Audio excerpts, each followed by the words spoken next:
When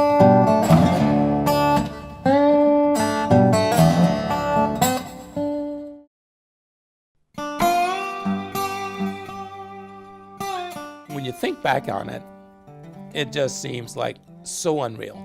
I couldn't even fathom my career, my life doing what I did. I actually grew up with my grandparents first before going to live with my dad. My mom and dad separated when I was 1 year old. My mom, she had left to go to New York City, so I really only remember her 2 or 3 times growing up.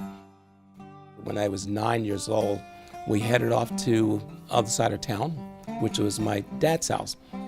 We were still living in a slave hut. My stepmom and my dad, they still acted as if they were slaves. My dad didn't go to church. He drank a lot. He couldn't read or write, and he was abusive. But because he was such a demanding person, I got this drive. I found that I could work harder than anybody, even the adults. One year I set an all-time record for the most cotton picked in Halifax County.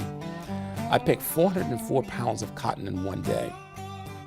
The letters that I did receive once in a while from my real mother, I would always look forward to those. I used to write her back sometimes and say, when I turn 16, I'm coming to find you. I turned 16 and I bought a one-way ticket to New York. It wasn't until the bus opens up at the Port Authority in New York that reality hits. I looked in my pocket and I had $1.72. You know, I had not seen her in 7 years. We walked into her apartment and there she introduces me to her husband and her 3 kids, which was a total surprise and shock to me because I didn't know that she had started another family.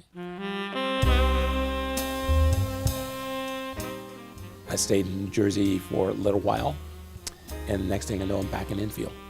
But I was old enough to be able to work now and then finish school as well before going back to New Jersey again. And then I went to John Jay College of Criminal Justice in New York.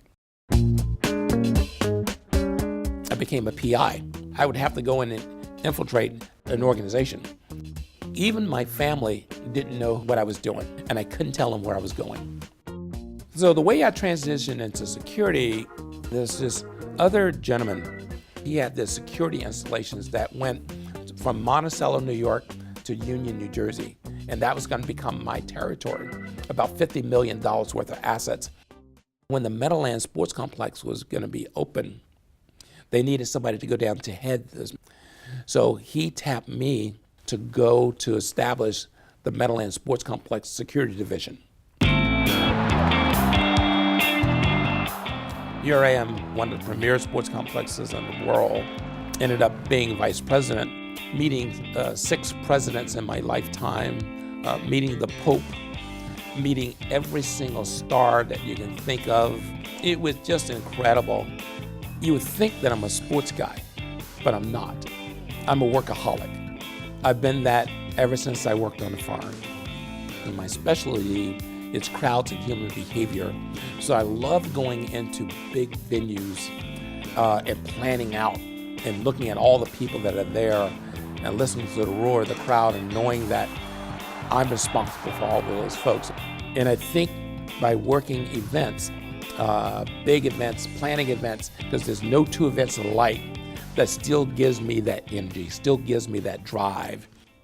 Here's a kid who was basically abandoned by his mother, stayed with an abusive father, ran away from home to be where I am today. I'm the luckiest man on the face of the earth.